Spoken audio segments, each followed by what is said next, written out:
Okay, now in today's session, we discuss about exception handling. What actually the exception handling and the types of exceptions and when do we use this exception handling? What is the purpose of this exception handling? So we'll discuss step by step. Okay.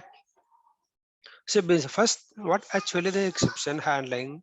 It is a mechanism, right? And in Java, to handle different errors that can occur during our Java code execution. So as a developer, as a programmer, when we are writing a code, unfortunately, there might be some errors that may rise in our code due to wrong input or other reasons. Maybe they are sending some unexpected values. So such situation, this flow will terminate abnormally, which means an exception occurred during the execution of flows that disturb its normal flow. So when that happens, then how do you proceed that? You should be able to proceed even though the exception is happened in your code flow. You should be able to proceed with the rest of the flow by handling that exception at that particular time where that error exception is happened. So to do that, Java provides a framework, robust and object-oriented way to handle these exceptions. It's known as exception handling. So when actually the exception happen, it might be different situations, right? As told you, because of wrong data entered by the user, because of maybe hardware failure or network issue, database server issue, or maybe server is down, or due to any SSL certificate, something, right? It may be n number of reasons, right? To do all this, right? We can handle exception using exception handling. So the code that specifies what to do in specific exception scenarios is called exception handling. And right now, let's think about this exceptions. Have a hierarchy. If you look at this, right, exception is derived from this throwable, which is derived from the object. In Java, everything is a subclass from the object class, and here again exception class a throwable object which is from the object class. And here we have two types of errors. One is exception which we can call during runtime or compile time, right, during programmatically, and the error which cannot be handled by programmatically, which means these are out of developer controls. It can really say what type of errors are there. See, out of memory, when we are consuming, when we are using an application, what happens then? Unfortunately, the volume of data may grow and your system is not enough to handle the data, right? It's a database system. So what happens then? That case, you will get out of memory error, which means then you are running out of memory. You are trying to store the data which is not sufficient for you enough to store the requested data. So this is called as out of memory. Means the memory is not sufficient for you which you are trying, is called out of memory. And stack overflows, this happens when we are trying to create a threads or any method execution. Let's stack overflow. And virtual machine errors also might happen. Virtual machines means when we are accessing a missions, virtual machines, right, remote desktop, all these are errors happen. These are not part of our programming logic. So these type of errors cannot be handled during our programming execution. This cannot be uncovered. So here, if you see the left hand side, this exception types, these can be handled by the programmer. What this is SQL exception or input IO exception is nothing but input output and runtime exceptions. Here we have two types of exceptions. There is one is compile time and runtime. Compile time exception nothing but that can be handled during compilations. Who do that? Developer only has to do that, which means all the issues that need to be handled before the system gets deployed into the server has to be handled are called compile time exceptions. And runtime exceptions are those when we are requesting to this particular data, or when we are sending a request to the server, there might be exceptions happens, right? That is definitely exceptions happen. Those called as runtime exceptions. So some examples are null pointer exception, arithmetic, and the number format, index of top bound exceptions, right? Let's think about the null pointer exception. For example, now you are expecting some value, which some, right? For example, name, first name is something Kiran and last name is Kumar. And when we are looking at that, the first name or last name might be coming as null sometimes because the user does not have a last name, or maybe it is a part of first name and last name is clubbed in the first name. So those, when we say get last name, that null is there, which means that value is null, then that situation will get null pointer exception. If you think about the arithmetic operations, right, adding, subtracting, and multiplication, divisions, any model operations, right, if that does not meet its criteria, right, to perform its operation, then the arithmetic exception will rise. A number format exception. Number format exceptions is means for when you are converting from one format to another format. For example, now if you are sending the data, right, in the string, but that string holds 1, 2, 3 in the string format, and you can parse to the integer. So that you can do. So the now that string is holding 1, 2, 3. They can that you can parse to integer. For example, if it is ABC, then it cannot be parsed as integer because that is a pure string. Then the situations will get number format exceptions. Like that, we'll have n number of exceptions going forward. Okay. This is what the exception hierarchy. Okay, just let's discuss about this. Go back here and discuss how many types of, how many ways we can handle exception in Java. As we told, right, exception is one of the powerful mechanism to handle the errors, right? So that the normal flow of applications can be maintained. Now, so what happens when you handle exceptions? Then you can even continue with the rest of the flow, right? This is called exception handling. Is will help us to run our program smoothly, so it will not disturb the normal flow of applications. But this is the way to write exceptions, means should be efficient. You cannot just write something like that, right? Should be a proper way of handling exceptions, right? How do that? First, checked exceptions we have to check during compile time only. Only unchecked exception, runtime exceptions, we have to have this logics, right? So how many ways we can do this? Using try catch. First thing is try catch, in the sense, right? The try, we have to dump, or we have to place all the block where we should place all the block here, which means, as we know, as in a particular piece of code, in a some less of code, there might be exception happen. So unfortunate that as a developer, we definitely knows that in this block of code, an exception might happen at any point of time. So all this particular type of code has to be placed in the try block. We cannot just something put in the try block. If even if that code does not have any exception, means it is a just simple lines, right, where you never have any exceptions at any point of time. So placing such code is waste of just using try. So always think about that, what kind of code you can write in the try block. So only arithmetic or any logic related things you have to place in the try block. If you have a try block, then obviously then system said definitely this code have an exception. Then who do handle that exception? The catch block will come into the picture. The catch block is used to handle the exception. It must be preceded by try block, which means you cannot use catch block alone. It can be followed by final block later. Okay, that will see later, which means immediate after try, you have to use catch. If you put try somewhere and catch somewhere means then you cannot, which means then if you have a try, for example, let's go here.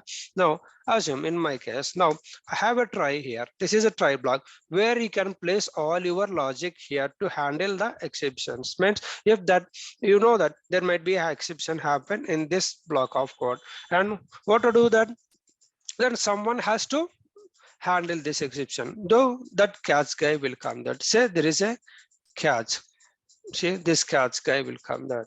So you have to place this catch immediate to the try block only. You cannot put somewhere and else, that will not work out.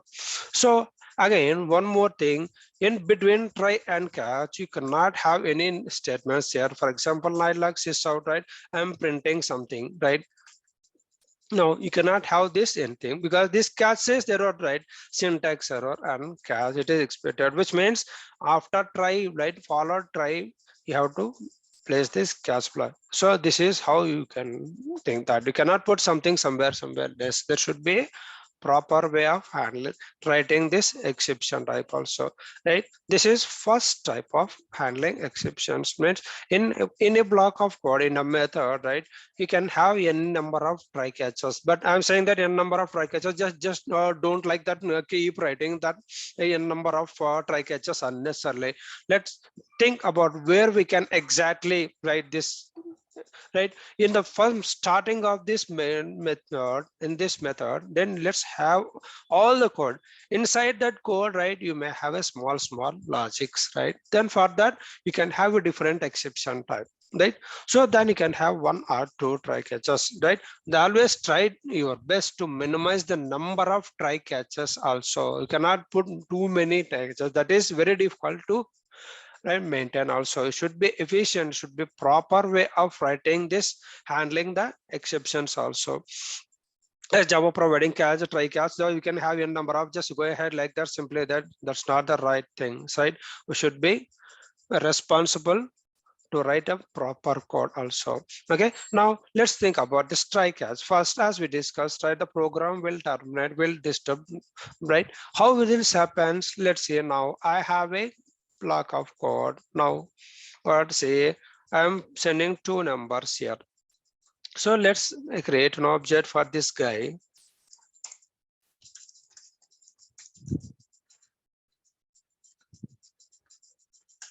Okay, I call this method. I pass the two numbers, right?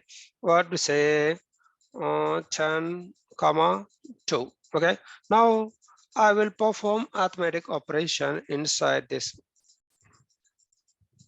Okay, sorry, this was erased.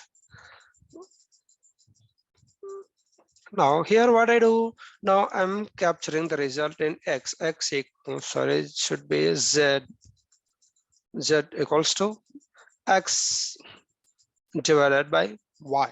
Now you see this, the output of this program is result of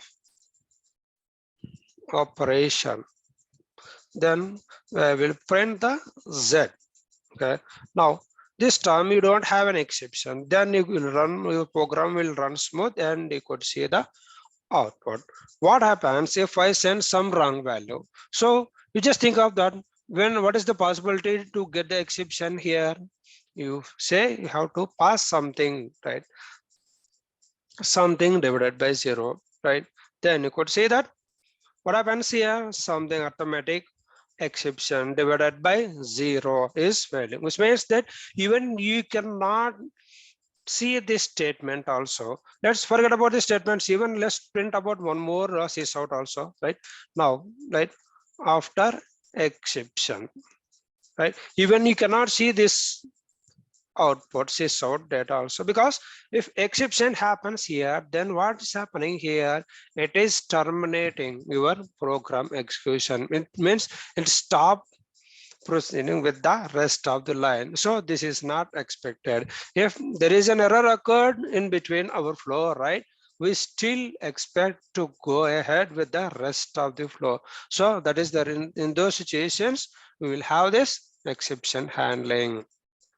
So how you do that? The first approach, that let's surround this logic in the try catch. What is this? As we seen just now, try. Okay, place this logic here and catch this one, and you can print that message here, print stack trace or anything, or just stay with the print stack trace. It gives you a complete stack trace of what is the line and which method, everything. Okay, now right now just remove this one. Now this case, you see what happens here. It just throw an exception in this line, right? It catch the exception. Okay, I'm done. I catch this guy. This guy is not proper, and this guy is throwing some bad code. Okay, then I catch this exception. Then you go ahead with the rest of the logic, which means here you may have another automatic operations. Let's say int would say p equals to what to say x plus y. Okay, this is simple, right? We can act right with 0 plus something plus 0, we can do that. But however, this guy will not be allowed to do that if you don't have exception, right? Exception handling. What happens? This guy also will fail. But see, you cannot see that this guy also, that simple logic also failing, because this guy is not able to proceed because this guy is throwing exception. Okay, and this is something going bad here. Hey guys, something go bad here, because of you I'm not able to proceed. So who do that? The Java exception handling will help us. If you place this code here, then that guy will handle by the try catch. Say this guy will handle by the try catch, and the rest thing, right? 10 plus 0 will be printed here, and the rest of the code is working fine. So this is how we can handle exceptions in simple way with the try catch. As we seen, right, we can have finally block also. When to use finally block? Finally block is there after the catch block. Means after the catch block, if I have anything that need to close these connections and all. For example, now what's happening, right? In this, after our method execution, right, it is expected to close the connections, or if exception happened, right, this guy will not complete his task. If anything that need to be closed, that open socket connections or files or anything, right, connections, then this guy cannot close that one. That object is created, but the memory is also allocated. But what happens, then memory leak will happen. So in that case, we'll easily get out of memory issues, as the number of objects are created with unused memory. So because of this exception happen, those objects are not detached, means those objects are not released. Such things that using finally block we can do. See, there is a call finally block. This is just a block. It is not a method. You see this, it is a block, right? And this block will always execute, may or may not have exception in your try. Just now run this and see what will happen. See, always execute. Mean this guy is, if may or may not have exception, this guy will always know. If have exception, this guy is still printing that. Even if you don't have exception also, this guy always executes. So this point, see, you don't have an exception, but however, this finally always be executed after your catch block. So this how finally will help us used to execute the necessary code of the program. It is executed whether an exception is handled or not, if there an exception is there or not. And it's not always say that in my try block, it is always exception is always there. It may or may not be there. So it is not say that if whenever there is an exception, then only this try catch block will be alert and say there is an exception happen. So I will catch this exception. This is about simple try catch block. This is called as programmatic exception way of handling. And one more thing is there in Java, we also have any number of methods are there. What is throws, right? Now we have discussed about try and catch. Now let's discuss about throw. What do you mean by throw? This is generic meaning, English meaning. Throw is used to throw a specific exception. It's a single exception. Now you know that when in our code flow, right? If something happened, you know that there is an exception happen for arithmetic exception, class not found exception, index out of bound exception, right? All many things. All as just these are all the built-in exceptions. And might be some custom exceptions also there that we'll discuss later. Now, to throw a single exception, and you know that to give a meaningful message, then we use throw. This throw is not only just to throw the specific error. It also help you to give the custom message in that object. Means where you can provide your own messages so that you can achieve by using custom exceptions also. So at some point of time, right, this built-in exception classes will not have the meaningful message, right? If any exception happen in our flow, that end user should be knowing, right, what happened. That if we provide that complete stack trace, right, it does not help him. We should give a simple generic message to the end user, what is happened to the flow and what is the error, what action he can take care. So for example, now there is an exception error, we can simply say error occurred. We cannot say what error is occurred. He has to understand that, right? Either it might be some physically exist. For example, if you take an ATM, if you go to ATM and you try to withdrawal of amount, and you are trying to withdrawal is 10,000, but you have only 5,000 available in your account. What happens then? It says sufficient funds are not available or insufficient funds, right? The transaction is declined because of due to insufficient funds. Then you came to know, oh, I am trying more amount than expected. Means withdrawal amount is greater than the available amount. So that is the meaningful message that user can understand easily. So such thing, then we can throw a specific exception, say single exception. So then we can use that throw keyword. And throws is that throws in the sense it is a plural form. When we are throwing an exception, right, where we are using this throws, actually this throws is a plural which is used at the method level exception. What happens, right, in a method, if you have a method somewhere, right, now you don't want to handle the exception in that particular method, you want to throw it to somewhere who is calling your method. So such scenarios, you no need to have that exception in your try catch. Means you don't want to proceed that rest of the flow. Then what you do, then you declare this throws keyword at the method level and throws multiple exceptions. Means if there is an exception in a method and you don't want to handle it, then we can use the throw keyword in the method signature, so that to let the caller who is calling your method will be handled. The caller method might handle these exceptions, or maybe from there again it may propagate to some other method. Means again who is actually calling that. So we can provide multiple exceptions in the throw class. Means how is that? Let's look at this here method level. How we can do this? Say say throws, right, IO exception, comma, and we can what we say again file not found, file exceptions, and again say something we can say arithmetic exceptions. Like that we can have n number of exceptions can be thrown using here. See this now, if you throw the exception, the calling guy who is calling this one is throwing the exception, because that say, yeah guy, you are throwing the exceptions from your method, you are not able to handle, you are throwing exceptions towards me. So what I do, this guy should be able to handle the exceptions, right? If this guy do not handle the exception, again the compile time error will happen. What it say that either you can catch the exception using try catch, or you also throw the exception. If someone is calling you, then you can throw this, or it is the final step and no one is calling you, then you can surrender with the try catch. So this is how you can use throws to throws multiple exceptions at the method level. This is all about that throws keyword. In Java, we also have a custom exceptions, right? Just now we discussed custom exception will help you to declare our custom message. So what actually the custom exception in Java?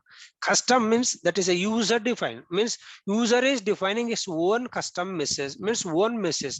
Just now I told you, right? For example, in real time scenarios, what is happening, right? Now there is some complex business logic that's executed, right? And for that we may or may not have a built-in exception classes. So how you do, how you provide the meaningful message to the user, as told you, right, that an ATM example, insufficient funds, there is no such built-in exception class in our Java. So for that, what you do, we'll have a custom exception. How it can be done? Then let's create a class called any class, just but should be a meaningful, because you are creating a custom exception means either the data not found, or employee not found, or insufficient balance, or like that. If what type of exception you are expecting to create, that the class name should be proper, means we have to, when we are creating a class, right, should have a proper meaning, that then you can easily remember that also there is a class except custom exception is class is created with this name, then you can easily identify, and then you can easily create. Okay, use that one, you can call that one. Otherwise, if we are giving something and generic meaning, then you cannot utilize that. Okay, let's say now, as of now, I will give the name as custom exception. Oh, what this guy do? Just create a custom exception, simple. So it is simple class. And what is the next step? You have to extend the exception class, because you have to acquire that exception functionality, right? Your class should behave that it is exception. What is this exception? It is a class which extend throwable, which throwable is the extend from the object class which implement this serialization. This guy have all the details, what the how the exception is handled. So when you are extending this class, means you will get all this classes functionality. So here you could see all this number of constructors are there, without parameter, with one parameter, with two parameter, and three parameters. So depend on the exception how you are using, then you can have that constructor. So what is the next step? That this, okay, ignore this one, this is not mandatory. How, why it is expecting to generate a serial version ID is, here we are extending an exception class which extend a throwable, which is implementing a serializable hash. So means then serializable is there in your class also. That is the reason it is expecting to implement a serial version ID. Okay, this we have already discussed about the purpose of serial version ID. Okay, now as of now, leave this one. What is the next step? Let's have one variable, right? Anything variable, that's always private string. This is called error message, or any message that simply say any custom message. We have this field, this message will be passed from outside, right? So for that we will have a constructor using fields, right? So then the moment we create a constructor, it should pass the message to this guy, right? Super. Who is super? The parent class constructor. Whenever you pass this message, this guy go here and pass the message to super, which will go to the throwable. This guy is the actual one which hold that exception, sorry, which create the exception object and hold that exception on, hold that message what we have given in the exception. But how you do that? That I will tell you that what's happening here. I will show you in detail, no worry. Now you no need to have this one, because you are, our intention is to set this property to the constructor of superclass. Even without, you no need to have this also, even you can ignore. This is the right syntax of what means with this property you have to go ahead. But in sometimes, you know, if you don't want to set this message from the constructor to this current class variable, you no need to have this also. You can go ahead without this also, but mostly we need this one. Okay, now let's see what is the next step to do that. Next, we have to create a class who will utilize this custom exception class. Who is that? Let's create one class called this. Okay, we will utilize the same class, right? Okay, we'll remove that, all this junk. Okay, now here, what is our objective? Then we have to utilize that exception class, that exception, custom exception. How you do that one? Now I have a method, arithmetic operation. Instead that, okay, you can change the something. Okay, check language. Okay, we'll check the languages and we'll pass some string value here. So what I do, I will tell that. Okay, here let's static some array list. We'll take some array list here. List of values. Okay, of type string. What to say? Languages. Language equals to then say array list. So here I will have some values.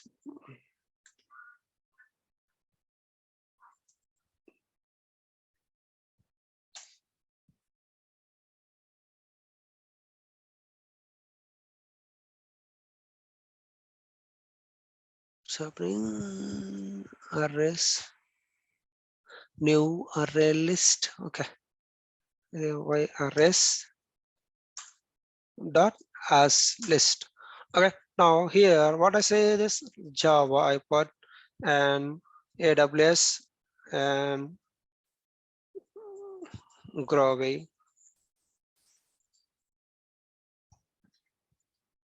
Scala. Now we have 4 languages in this list. So what is our next step? We have to check this. If any exception, if any skills language that is already there, then we throw that exception. So how you do that? First, just write if condition here. Just we'll pass this language here.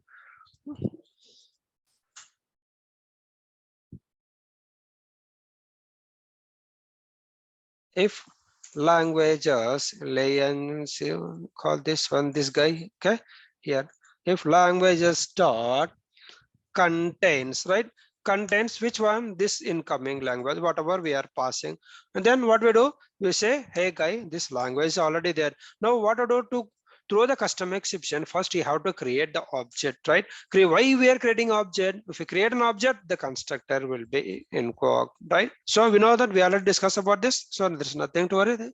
And say custom error, sorry, custom exception. Then what to say this, then you can give your own message, right? The incoming language, sorry, language, the entire language, right? Then give already, sorry, string already exists. The language already exists. Exception will throw. Otherwise, what I do?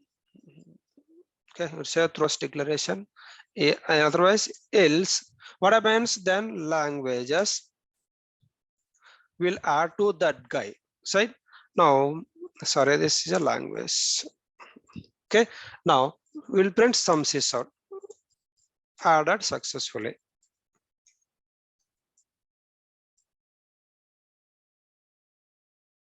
Okay, now first who call this method? We have to call this method from here, Java exception program. Okay,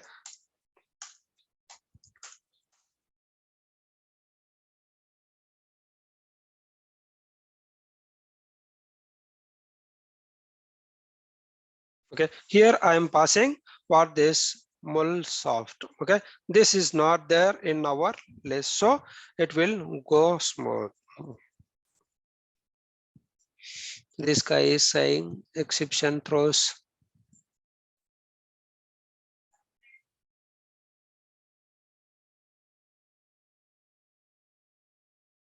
Okay, added successfully. Now I will run this thing same again. What I got to see? See, this language contains language should throw exception, right? Okay, we will say it is not a static list. Let's make this as a static. So every time when you are running a program, it is losing that value.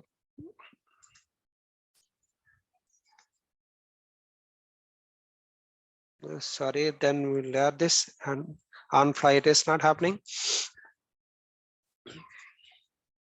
See, AWS already exists. This guy is saying this AWS already exists. Then say you don't have this message to the from the built-in class. So this is how we can throw exception with our custom message.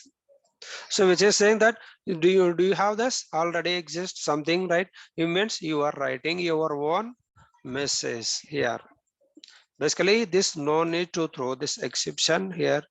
This guy, even custom exception also. Here we are throwing a custom exception.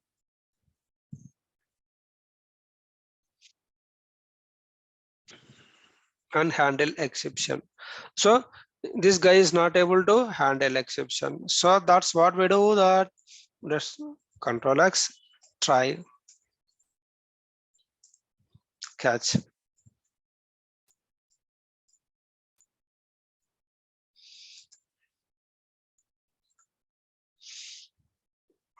Okay, so contains language, sorry.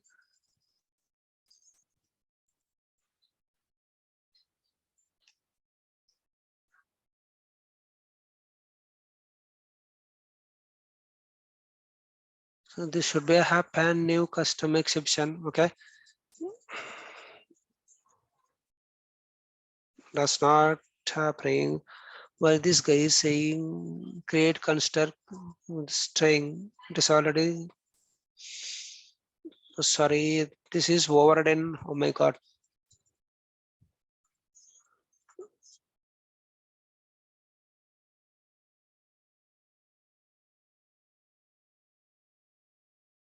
Say string error message. Okay.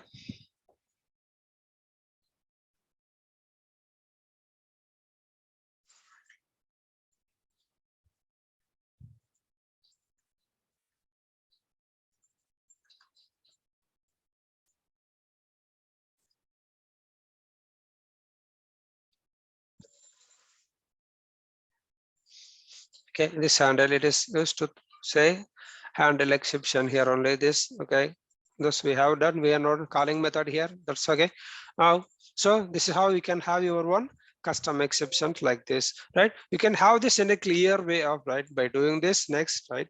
That we will wait, while doing this one, right, we can go ahead with this. And now this is how we can use a custom exception in Java, right? There are how many methods are there? Using try catch, you can handle exception. Using throw, you can throw exception. Using throws, you can throw the multiple exception at the method level. And there is a finally block which will be helpful for you to close any connections or files, handling anything, all the resources which are supposed to release that. So this finary block will help you to do such stuff that will be always executed with or may not have exception in our class. So just we'll have a look at this as according to this classes, how many classes are there, right? You just try to keep no for Google, or maybe just write your own classes and find and see how this exception happen. And we seen yesterday index out of bound exception when we are working with the arrays, right? So like that, we just take put your skills and find out when all these exceptions are happening. Okay, just if you keep on practicing, definitely you will get the idea how to apply this exception handling in the Java. Now, as of now, we start